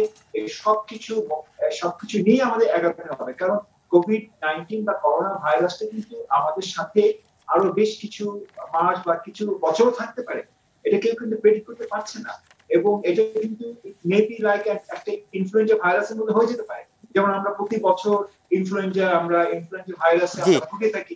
অধ্যাপক ডাক্তার আফতাব, একটা বিষয় আসলে একটু আপনার কাছে জানতে চাই, সেটি হচ্ছে যে এই যে আমরা এর আগেও আসলে আলোচনা করেছি, ডাক্তার মোহাম্মদ মুশতাক হোসেন এবং ডাক্তার তৌফিক জোয়ারদার, তারাও আসলে বলছিলেন যে যারা করোনায় আক্রান্ত হয়ে মারা যাচ্ছেন তাদের মধ্যে কিন্তু একটি বড় অংশ হচ্ছে যারা 60 বছরের ঊর্ধ্বে, এবং আমরা যদি দেখি যে গত 24 ঘন্টায় যে 42 জন মারা গেছেন, স্বাস্থ্য অধিদপ্তর থেকে তার সেই পরিসংখ্যান অনুযায়ী এর 78% কিন্তু পুরুষ, এবং এই পুরুষের একটি বড় অংশই কিন্তু 60-ঊর্ধ্ব। তো এই যে বিষয়গুলো আপনার কাছে, তো অনেক শিশুরা আসছেন এবং যারা ইয়াং আসছেন তাদের মধ্যে না হয় অনেক রোগ প্রতিরোধ ক্ষমতা আছে, কিন্তু যারা বয়োবৃদ্ধ তারা তো আসলে অনেক ঝুঁকির মধ্যে পড়ে যাচ্ছেন। এবং আমি যে বিষয়টি একটু জানতে চাই যে এই যে করোনার উপসর্গ কম, এবং করোনার উপসর্গ কম হওয়ার ফলে একজন ইয়াং বা তরুণ বা শিশু তিনি কিন্তু নিজের অজান্তেই একজন বয়োবৃদ্ধের মধ্যেও কিন্তু তার করোনা ছড়িয়ে দিতে পারেন। এটা কি আসলে একটা শঙ্কার বিষয় নয়? অবশ্যই সংখ্যার বিষয়, অবশ্যই সংখ্যার বিষয়। কিন্তু আমি বারবার একই কথা বলছি, আমার মেডিকেল কলেজ লাইফের বন্ধু ডক্টর ইসমাত যেটা বললো অত্যন্ত গুরুত্বপূর্ণ কথা। করোনা কিন্তু ভিরুলেন্সি কমে আসছে, তাদের কিন্তু স্ট্রেনটা চেঞ্জ হয়ে গেছে, এবং এটা মিউটেশন যদি হয় বেশি, মিউটেশনের হইতে হতে কিন্তু একটা পর্যায়ে গিয়ে যে সংক্রমণের ক্ষমতাটা ভাইরাসের কমে যায়, ভিরুলেন্সি পাওয়ারটা কমে যায়। এবং আপনি যেটা বললেন যে হ্যাঁ, বৃদ্ধ বয়স যারা অ্যাবভ 60, যেটা আমার বন্ধুবর ডক্টর ইসমত কিছুক্ষণ আগে বলেছে, এটা কিন্তু সবসময় শুধু করোনা বলে কথা নয়, যারা বয়স্ক ব্যক্তি যারা অ্যাবভ 60 হয়ে গিয়েছে তাদের কিন্তু যে কোনো ইলনেসই, যে কোনো রোগেরই কিন্তু তাদের মধ্যে প্রকোপটা বেশি, তাদের সংক্রমণ হওয়ার সম্ভাবনাটা বেশি। এবং ইভেন যদি আপনার করোনার বিরুদ্ধে যদি ভ্যাকসিনটাও চলে আসে, করোনা মোকাবিলার ভ্যাকসিন, এই ভ্যাকসিনও বলা হয় যে ওল্ডার এজ গ্রুপে ইফেক্টিভনেসটা কম, কারণ ওল্ডার এজ গ্রুপে বলা হয় যে ইমিউনোসেনেসেন্সটা হচ্ছে যে বয়স বাড়ার সঙ্গে সঙ্গে আমাদের ইনহেরেন্ট ইমিউনিটি, আমাদের ইনেট ইমিউনিটি, আমাদের অ্যাডাপটিভ ইমিউনিটিটা কমে আসবে। এটা হলো একটা বয়সের একটা নেচার, এবং এইটাকে তো আমরা অস্বীকার করতে পারবো না। কিন্তু আমরা শুধু কোভিড-19 কে কেন বলছি যে এটা বয়স্কগুলোকে এফেক্ট করে? অবশ্যই এফেক্ট করে বেশি বয়স্কগুলো, কিন্তু কোভিড-19 কেন, যে কোনো ভাইরাল ইলনেস, আমরা যে অন্যান্য বছরে যে ইনফ্লুয়েঞ্জা ভাইরাস পাই সেটা কিন্তু আমাদের বয়স্ক লোকদের বেশি এফেক্ট করে। যাদের মধ্যে আপনার প্রি এক্সিস্টিং লাংস ডিজিজ আছে, যাদের মধ্যে অ্যাজমা আছে, যাদের মধ্যে ক্রনিক লাংস ডিজিজ আছে, যাদের ডায়াবেটিস আছে, যাদের মধ্যে হার্ট প্রবলেম আছে, তাহলে তো যে কোনো রোগী বেশি ভুগবে। কোভিড-19 এ কেন বেশি ভুগবে? শুধু এই যে কোভিড-19 কে বেশি ব্লেন্ড করে একটা যে আছে না, একটা জুজুর ভয় দেখানো, এটা ওল্ডার এজ গ্রুপ তো যে কোনো ডিজিজের জন্য রিস্ক ফ্যাক্টর। আমি কি ব্যাপারটা কি পরিষ্কার করতে পেরেছি? জি জি জি, আপনাকে অসংখ্য ধন্যবাদ। আবারও আসবো অধ্যাপক ডাক্তার আফতাব ইউসুফ। যে আমরা আছি ইস্পাহানি নিউজ আওয়ার এক্সট্রা, প্রিয় দর্শক, একটা ছোট্ট বিরতিতে যেতেই হবে, তারপর আবারও ফিরছি আমরা আলোচনায়, সঙ্গে থাকবেন।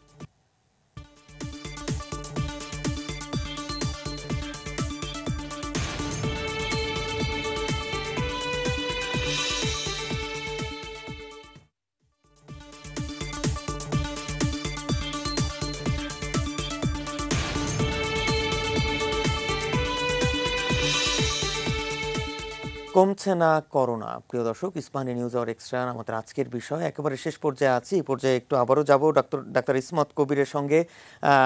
একটু জানতে চাই ডাক্তার ইসমত কবির, আপনার কাছ থেকে একটু ভ্যাকসিনের বিষয়ে একটু আলোচনায় আসতে চাই। আপনি নিশ্চয়ই জানেন যে বাংলাদেশে সিনোভ্যাকের যে ভ্যাকসিনের ট্রায়ালের অনুমোদন দেয়া হয়েছে, এবং আইসিডিডিআরবির কর্মকর্তারা আশা করছেন যে আগামী 10-12 দিনের মধ্যেই হয়তো ভ্যাকসিন পাওয়া যাবে। এই বিষয়টিকে কিভাবে দেখছেন? এবং মার্কিন যে কোম্পানি, আরেকটি কোম্পানি যারা রয়েছে, সেই কোম্পানির যে ভ্যাকসিন, সেটিও কি বাংলাদেশে পরীক্ষামূলক বা ট্রায়াল শুরু করা যায় কিনা, কিভাবে দেখছেন বিষয়গুলোকে খুব সংক্ষেপে? আমি দুঃখিত, আমি আরেকটা কি কোম্পানির কথা বললেন? মার্কিন যে কোম্পানি মডার্নার যে ভ্যাকসিন, সেই বিষয়টিও কিন্তু আমরা শুনছি। ধন্যবাদ। আমি আসলে অত্যন্ত ইতিবাচক ভাবে এই ব্যাপারটাকে দেখছি, যে এটা আসলে আমাদের বিজ্ঞান গবেষণার ক্ষেত্রে একটা মাইল ফলক হিসেবে চিহ্নিত হয়ে থাকবে। এই সিনোভ্যাকের করোনাভ্যাকের ক্লিনিক্যাল ট্রায়ালের 3য় পর্বের যে আমরা যে অংশগ্রহণ করতে যাচ্ছি, এই ঘটনাটা, এটা শুধু আমাদের ভ্যাকসিন গবেষণার ক্ষেত্রে আমাদের সক্ষমতা বাড়াবেই না, আমাদের জনসচেতনতা বৃদ্ধি করবে এই ভ্যাকসিন সম্পর্কে, গবেষণা সম্পর্কে, আমাদের ভ্যাকসিন প্রাপ্তির সম্ভাবনা বাড়িয়ে দিবে। আমরা জানি যে অল্প কয়টা দেশই কিন্তু সংক্রমণ এখন ঘটছে, এবং সেই হিসাবে বাংলাদেশে একটা উর্বর ক্ষেত্র। চীন ইচ্ছা করলেও সিনোভ্যাকের সেরকম করে ট্রায়াল তাদের নিজেদের দেশে চালাতে পারবে না, কারণ সেখানে সেরকম করে সংক্রমণ নেই। তো সেক্ষেত্রে বাংলাদেশের সংক্রমণ আছে বলে বাংলাদেশ একটা উর্বর ক্ষেত্র 3য় পর্বে ট্রায়ালের জন্য। এবং এই সব কিছু মিলিয়ে এটা অত্যন্ত একটা অভিনন্দনযোগ্য সিদ্ধান্ত। আমি এই গবেষণার সাফল্য কামনা করি। অন্যান্য ভ্যাকসিনগুলোর অগ্রগতি কতটুকু? আমরা আসলে কবে নাগাদ ভ্যাকসিন পেতে পারি বলে ধারণা করছেন? ধন্যবাদ। এটা আমি মনে করি যে সারা পৃথিবীর সমস্ত মানুষের, সচেতন মানুষের একটা প্রাণের প্রশ্ন। তো এখন তৃতীয় পর্বের ট্রায়ালে আছে এরকম প্রায় 8টা ভ্যাকসিন আছে। এর মধ্যে চীনেরই আছে 3টা, ক্যানসিনোর ভেক্টর যেটা যেটা অস্ট্রাজেনেকার আমাদের অক্সফোর্ডের ভ্যাকসিনের সাথে একই রকম, ক্যানসিনোরটাও তৃতীয় পর্বে আছে। আমরা সিনোভ্যাকের করোনা ভ্যাকটা দেখছি, যেটা একটা নিষ্ক্রিয় ভাইরাস। এরকম চীনের আরো 2টো ভ্যাকসিন আছে, যেটা হলো সিনোফার্ম উহান, সিনোফার্ম বেজিং, তাদেরও নিষ্ক্রিয় ভাইরাস এগুলো। এরাও তৃতীয় পর্বে আছে। তো 4টা আছে চীনের থেকেই। আর যুক্তরাজ্যের থেকে মডার্নার, যুক্তরাজ্যের থেকে অস্ট্রাজেনেকা এবং অক্সফোর্ডের যে ভ্যাকসিনটার কথা সবচেয়ে বেশি আলোচিত, সেটার ব্যাপারে তৃতীয় পর্যায়ে ট্রায়াল চলছে দক্ষিণ আফ্রিকা, ব্রাজিলে, এবং তারা আশা করছেন যে আগামী 1 মাসের মধ্যেও তারা একটা ভালো খবর দিতে পারবেন। এ পর্যন্ত নেতিবাচক কোনো ঘটনা তাদের আসেনি, এবং ওনারা বলছেন যে রাত দিন পরিশ্রম করে ওনারা ব্যাপারটাকে যত এগিয়ে আনতে পারবেন সেই চিন্তা করছেন। এছাড়া মডার্নার ভ্যাকসিনটাও কিন্তু খুবই একটা সম্ভাবনাময় ভ্যাকসিন। আমরা জানি যে ভ্যাকসিনের পশ্চিমা বিশ্বে মডার্নার যে জিন ভিত্তিক যে ভ্যাকসিনটা, যেটা খুবই আধুনিক একটা প্রযুক্তি, সেটা ট্রায়াল শুরু হয়েছিল গত 17ই মার্চ সর্বপ্রথম। তো সেদিক থেকে ওরা বেশ এগিয়ে আছে। 30,000 স্বেচ্ছাসেবী শুধু মার্কিন যুক্তরাষ্ট্রে এতে অংশগ্রহণ করছেন, এবং সম্প্রতি মডার্না বলেছে যে এটা বয়স্কদের ক্ষেত্রে এটা কার্যকর। এ পর্যন্ত অন্য কোনো ভ্যাকসিন কিন্তু গবেষণার ভিত্তিতে এ কথাটা জোর গলায় বলতে পারেনি, কিন্তু মডার্না ইতিমধ্যে কথাটা বলেছে। এবং আমরা ইতিমধ্যে জানি যে বয়স্ক ব্যক্তিরা একটা সহজ শিকার, বেশ অতিরিক্ত ঝুঁকির মধ্যে থাকেন।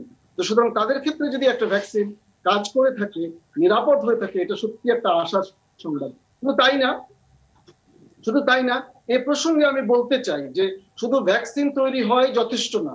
আমরা জানি যুক্তরাজ্যে কিন্তু ইতিমধ্যে আগামী মাস থেকে প্রস্তুতি শুরু হবে যে কেমন করে প্রত্যন্ত অঞ্চলে প্রত্যেকের কাছে ভ্যাকসিন পৌঁছে দেওয়া যায় ডিসেম্বরের মধ্যে। এর জন্য পরিবহন ব্যবস্থা, অবকাঠামো, পরিকল্পনা, এসব কিছুর দরকার। কানাডা ইতিমধ্যে প্রস্তুতি শুরু করেছে 4 মাস আগে থেকেই। যেমন করে ওরা ইতিমধ্যে ঘোষণা দিয়েছে যে ভ্যাকসিনের জন্য যে সিরিঞ্জ লাগবে, যে ভায়াল লাগবে, সেগুলো ইতিমধ্যে তৈরি করা শুরু করেছে। আমরা জানি আমাদের একটা ভালো অবকাঠামো আছে, কিন্তু সেটা হলো ইপিআই এর জন্য। এটা বাচ্চাদের আমরা টিকা দেওয়া অভ্যস্ত, কিন্তু এই বয়স্কদের জন্য একটা ভিন্ন গোষ্ঠীর জন্য, একটা ভিন্ন জনগোষ্ঠীর জন্য, যারা আছেন বয়স্ক, যারা আছেন বেশি শহরে, যারা পুরুষ, তাদের একটা তালিকা করা দরকার। এবং এই অবকাঠামোগুলির জন্য একটা বড় প্রস্তুতি আমাদের দরকার। সেইগুলো মনে হয় আমাদের বেশি জরুরি। আমরা যদি সময়ের কথা ধরতে পারি, যে আমরা অক্টোবরকে ধরতে পারি যে সবচেয়ে কাছাকাছি সময়, সবচেয়ে বেশি উচ্চাকাঙ্ক্ষী যদি হই, আর যদি বিলম্বিত হয় তাহলে সেটা আগামী সেপ্টেম্বর পর্যন্ত করাতে পারে। তো এই আগামী 12 থেকে 14 মাসের মধ্যে আমরা শুধু একটা ভ্যাকসিন না, দুটো না, আমরা মনে করি 3-4টা অন্তত বিভিন্ন প্রযুক্তির ভ্যাকসিন আমাদের হাতে চলে আসবে। ধন্যবাদ। একটা বিষয় একটু ডক্টর ইসমত কবির, রাশিয়ার যে ভ্যাকসিনের কথা যেটি পত্রপত্রিকায় আলোচিত হয়েছে এবং রাশিয়ান গণমাধ্যমেও এসেছে, সেই ভ্যাকসিন নিয়ে আসলে আপনি কতটুকু আশাবাদী? এটা একটা চমৎকার প্রশ্ন। এটার কিছু সমালোচনা রয়েছে এই জন্য যে এই ভ্যাকসিনটার এ পর্যন্ত কোনো বৈজ্ঞানিক নিবন্ধ, বৈজ্ঞানিক গবেষণাপত্রে প্রকাশিত হয়নি। এবং এটা কেমন করে প্রাণী দেহে এটা ট্রায়াল হয়েছে, প্রথম পর্বের ট্রায়াল এবং দ্বিতীয় পর্বের ট্রায়াল কেমন করে হয়েছে, এটার কোনো বৈজ্ঞানিক নিবন্ধ আমরা ইতিমধ্যে পাইনি। কিন্তু আমরা যতটুকু জানি যে এটা ভেক্টর, অর্থাৎ বাহক নির্ভর একটা আধুনিক প্রযুক্তির ভ্যাকসিন, যেটা ইতিমধ্যে ক্যানসিনো, আপনারা জানেন যে ক্যানসিনোর যে কথাটা আমরা বলেছি যে এটার গবেষণা নিবন্ধ প্রকাশিত হয়েছে, তারা ব্যবহার করেছে হিউম্যান মানুষের অ্যাডেনোভাইরাস 5। আবার যদি আমরা মার্কিন যুক্তরাষ্ট্রের দিকে তাকাই, জনসন এন্ড জনসন নামে খুব একটা ভালো কোম্পানি, তারা ব্যবহার করছেন হিউম্যান অ্যাডেনোভাইরাস 26তম অ্যাডেনোভাইরাস। তো তারা তাদের গবেষণা নিয়ে খুবই আশাবাদী। এখানে যেটা হচ্ছে, রাশিয়ার স্পুটনিক ভি নামের যে ভ্যাকসিনটা তারা অনুমোদন দিয়েছে, তারা এই অ্যাডেনোভাইরাস 5 এবং অ্যাডেনোভাইরাস 26 দুটোকেই একত্র করে 2 ডোজ হিসেবে দিচ্ছে। সুতরাং প্রযুক্তির দিক থেকে এটা অত্যন্ত একটা নির্ভরযোগ্য ভ্যাকসিন বা টিকা আমি বলবো। কিন্তু এর সমালোচনাটা এই ক্ষেত্রে যে এখন পর্যন্ত আমরা কোনো প্রথম পর্বের এবং দ্বিতীয় পর্বের বৈজ্ঞানিক নিবন্ধ পাইনি। তো এবং এরা জোর গলায় বলছে যে 40,000 লোকজনের উপরে ওনারা তৃতীয় পর্যায়ে ট্রায়াল করবে, এবং আমি শুনেছি যে বাংলাদেশও এ ব্যাপারে উৎসাহী। এতে এতে এটাও খুব ভালো খবর, কিন্তু আমরা চাইবো যে বাংলাদেশের এথিক্যাল কমিটি, বাংলাদেশের বিএমআরসি অবশ্যই এই জিনিসগুলো নিশ্চিত করবে। জি, অসংখ্য ধন্যবাদ ডাক্তার ইসমাত কবির। ডাক্তার মোহাম্মদ মুশতাক হোসেন স্যার, আপনার কাছে আবারও একটু আসতে চাই। এই যে ভ্যাকসিনের যে বিষয়গুলো ডাক্তার ইসমাত কবির বলছিলেন, তিনি আশাবাদ করছিলেন যে যদি আমরা খুব বেশি আশাবাদী হই তাহলে এই সেপ্টেম্বরেই হয়তো আমরা পাবো, না হলে আরো 12 মাস বা আগামী সেপ্টেম্বরের কথাও তিনি বলছিলেন। স্যার, আপনিও কি তাই মনে করেন? না, এই সেপ্টেম্বরে তো মনে হয় না আমরা পাবো। আমাদের সবচেয়ে বেশি সম্ভাবনা যে চীনের যে সিনোভ্যাক ক্লিনিক্যাল ট্রায়ালটা, সেটা শুরু করতে করতেই সেপ্টেম্বর শুরু হয়ে যাবে। হ্যাঁ, পরীক্ষা করবার জন্য ঠিক আমরা ভ্যাকসিন পাবো, যেটা যারা সম্মত হবেন, বিশেষ করে স্বাস্থ্যকর্মীর তালিকা করা হচ্ছে, তারা সেটি পাবেন।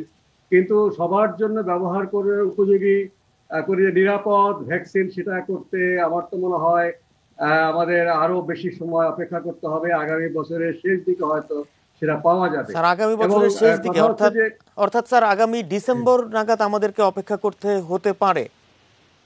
আমার মনে হয় তাই, ডিসেম্বর না হলেও সেপ্টেম্বর অক্টোবর তো বটেই। স্যার, এখানে আরেকটা প্রশ্ন এসেছে যে ভ্যাকসিন আমাদের হাতে আসলেই কি আমরা করোনা থেকে শঙ্কামুক্ত হতে পারবো, বা আর কোনো টেনশন থাকবে না? সেটাও তো কথা, যে প্রথম কথা হচ্ছে যে আমরা যে সমস্ত ভ্যাকসিনের ট্রায়াল করব সেগুলো যদি সফল হয় তাহলে খুব তাড়াতাড়ি আমরা এটা প্রয়োগ করতে পারবো। আর যে সমস্ত ভ্যাকসিন আমাদের দেশের বাইরে ট্রায়াল হয়ে সেগুলো চূড়ান্ত হবে, সেগুলো বাংলাদেশে প্রয়োগ করার আগে অবশ্যই আমাদেরকে ক্লিনিক্যাল ট্রায়াল করে নিতে হবে। কারণ আমরা দেখেছি যে এর আগে ডেঙ্গির ভ্যাকসিন যেটা মার্কিন যুক্তরাষ্ট্রে তৈরি হয়েছিল, সেটা ফিলিপিন্সে কোনো রকম ক্লিনিক্যাল ট্রায়াল ছাড়াই বাচ্চাদেরকে দেওয়া শুরু হয়েছিল।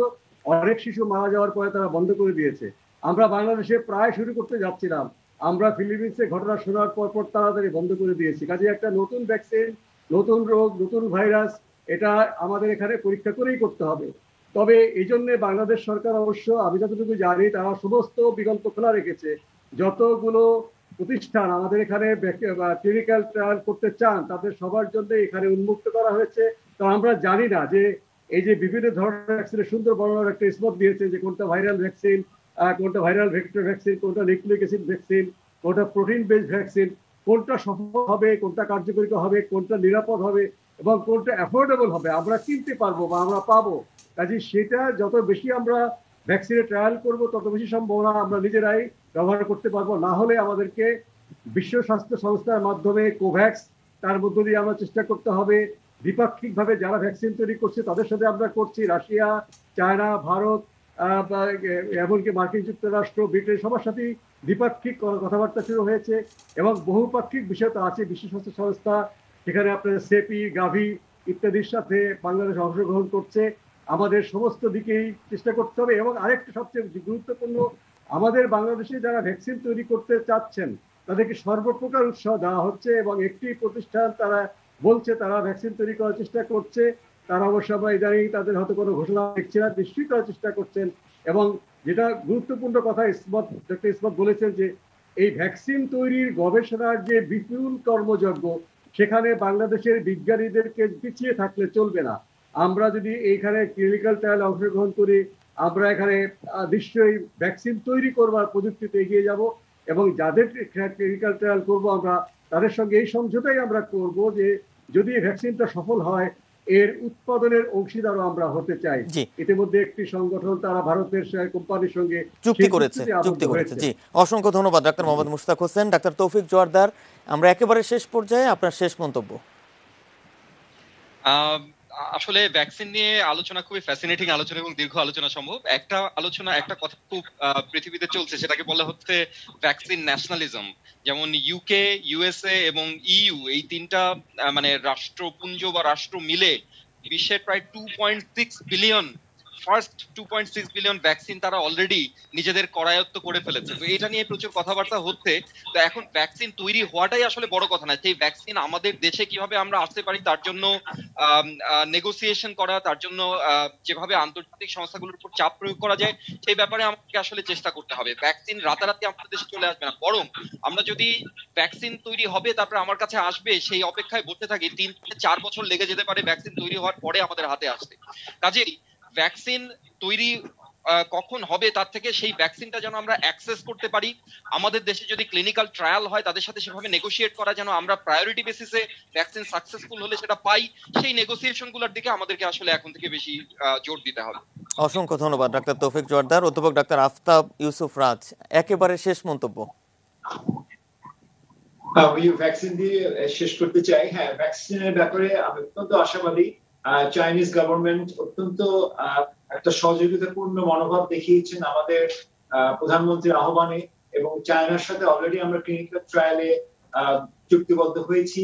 এবং এর আরেকটা ভালো খবর আছে যে ভারতের সেরাম ইনস্টিটিউট, যেটা অক্সফোর্ড ভ্যাকসিন নামে যেটা বহুল পরিচিত, যে অক্সফোর্ড ভ্যাকসিনের ট্রায়ালে আমরা বাংলাদেশের একটা ফার্মাসিউটিক্যাল কোম্পানি অলরেডি নেগোশিয়েট করেছি এবং তারাও এখানে ফাইন্যান্সও করবে। এই সমস্ত অত্যন্ত সুখবর দিয়েই আমি আমাদের দেশের সবাই আশ্বস্ত করতে চাই যে খুব শীঘ্রই হয়তো আমরা ভ্যাকসিনটা পেয়ে যাব এবং আমরা কোভিডকে আরো সফলভাবে মোকাবেলা করতে পারবো। নিশ্চয়ই নিশ্চয়ই। ডাক্তার ইসমত কবির, একেবারে শেষ কথা আপনার জানতে চাচ্ছি। ধন্যবাদ আমাকে অংশগ্রহণ করতে সুযোগ দেওয়ার জন্য। আমি আবারও বলতে চাই যে বাংলাদেশের ইতিবাচক সিদ্ধান্তের জন্য খুবই প্রশংসার জন্য আমরা বাংলাদেশি হিসেবে গর্বিত যে বাংলাদেশ সরকার এরকম একটা সময়োপযোগী সিদ্ধান্ত নিয়েছেন। এবং আগেই যে বলেছে যে বাংলাদেশ একটা ট্রায়ালের জন্য উর্বর ক্ষেত্র, আমি আমার অন্যান্য আলোচকদের কাছে শুনে খুবই অনুপ্রাণিত হচ্ছে এবং ভালো বোধ করছি যে বাংলাদেশে শিগগিরই অন্যান্য ভ্যাকসিনগুলোর ট্রায়াল শুরু হচ্ছে, যাতে করে আমরা শিগগিরই ভ্যাকসিন পাওয়ার ক্ষেত্রে, শুধু ভ্যাকসিন গবেষণার ক্ষেত্রে না, ভ্যাকসিন প্রাপ্তির ক্ষেত্রেও আমরা একটা ভালো ভূমিকা বা অগ্রগামী ভূমিকা রাখতে পারি। ধন্যবাদ সবাইকে। নিশ্চয়ই নিশ্চয়ই। ডাক্তার ইসমত কবির, অসংখ্য ধন্যবাদ আপনাকেও। ডাক্তার মোহাম্মদ মুশতাক হোসেন, একেবারে শেষ কথা স্যার আপনার। শেষ কথা হচ্ছে, ভ্যাকসিন তো আসবে ভালো কথা, কিন্তু আমরা যেন আমাদের স্বাস্থ্যবিধি মানার বিষয়ে রোগী শনাক্ত করে তাকে আইসোলেট করা, কোয়ারেন্টাইন করা, এই সমস্ত কাজ থেকে এক মুহূর্তের জন্য বিচ্যুত না হই। কারণ সংক্রমণ যদি আমরা নিয়ন্ত্রণ করতে না পারি তাহলে কিন্তু আমাদের সামনে আমাদের অনেক কঠিন দিন পাড়ি দিতে হবে। আমাদের সেই বিষয়টি অবশ্যই মনোযোগ দিতে হবে। আমাদেরকে আমাদের প্রিয়জনদেরকে রক্ষা করবার জন্য আমরা যেন সবাই সচেষ্ট হই, আমাদের সমাজকে এবং দেশকে রক্ষা করবার জন্য আমরা সবাই সচেষ্ট হই।